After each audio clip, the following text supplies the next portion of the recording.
Of the day, number 12. Local Government Auckland Council Amendment Bill number 2, second reading. The Honourable Michael Woodhouse. Mr Speaker, on behalf of the Minister of Local Government, I move that the Local Government Auckland Council Amendment Bill number 2 be now read a second time. The Local Government Auckland Council Amendment Bill will amend the Local Government Auckland Council Act 2009 to provide powers for local boards to delegate responsibilities allocated to them under that Act. Such powers were initially provided for through transitional regulations. These will expire on 31 October 2013. This bill replicates the expiring provisions and places them into the Principal Act. This bill provides a permanent and necessary solution to the issue of local board delegations in Auckland. There are 21 local boards throughout the Auckland region. They have a significant and wide-ranging role that spans most local government services and activities, including making decisions about non-regulatory local matters, including negotiating service delivery standards, developing, monitoring and implementing local board plans every 3 years, and negotiating local board agreements with the governing body, providing local leadership and maintaining effective relationships with the governing body, the community and special interest groups, and identifying and communicating the views of their communities on regional strategies, policies, plans and bylaws to the governing body and the council-controlled organisations. Mr Speaker, local boards provide local communities with an important say in how the services and facilities that make their places unique are delivered.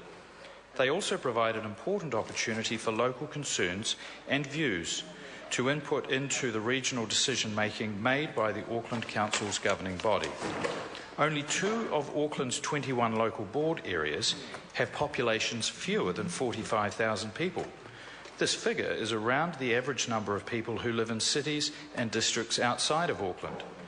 Elected bodies serving populations of this size need flexibility in how they structure their decision-making. They need to be able to create communities and subcommittees, committees and subcommittees, and to delegate appropriate responsibilities to them. Auckland's local boards are working well. They are contributing effectively to the governance of the whole region and the communities within it. Members of local boards feel empowered and effective in their roles, with 88% of existing local board members standing again in 2013 local elections. The success of the local board model has prompted this government to make it available in a modified form in other parts of New Zealand. Last year's Local Government Act allowed for the Auckland 2-tier model of governance to be copied in exactly in some circumstances.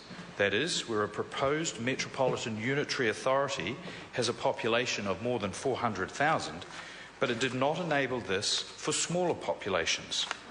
Further amendments to the Local Government Act this year will provide the ability for local boards to be established more widely where unitary authorities are established through reorganisation or amalgamation. The Local Government and Environment Select Committee received only one submission on this bill. That submission came from Auckland Council and supports the legislation as drafted. The submission represents the views of both the governing body and local board chairs and reiterates that local boards need to be able to delegate their powers in order to function effectively. All local boards have made delegations to council officers, and most local boards have delegated responsibilities to individual local board members and or to committees. The unworkable alternative is that all decisions must be taken by a full business meeting of the local board. The Select Committee reported back that the bill proceed unamended, and I thank the committee for its prompt consideration of the bill. Transitional regulations currently covering local board delegation powers will expire on 31 October 2013. Auckland Council requested that in order for a smooth and efficient local board decision-making to continue, there should be no time delay in the passing of the bill. They're concerned that without the ability to alter existing delegations after this year's local elections, it is likely that relatively minor decisions will need to be referred to full business meetings. This will cause delay and impact on service delivery. Given the agreement of all involved, and in order to maintain efficient and effective local government in Auckland, it is both practical and desirable that the Local Government Auckland Council Amendment Bill number 2 be enacted by 1 November this year. I commend the bill to the House. Question is that the motion be agreed to. Phil Twyford. Thank you, Mr Speaker.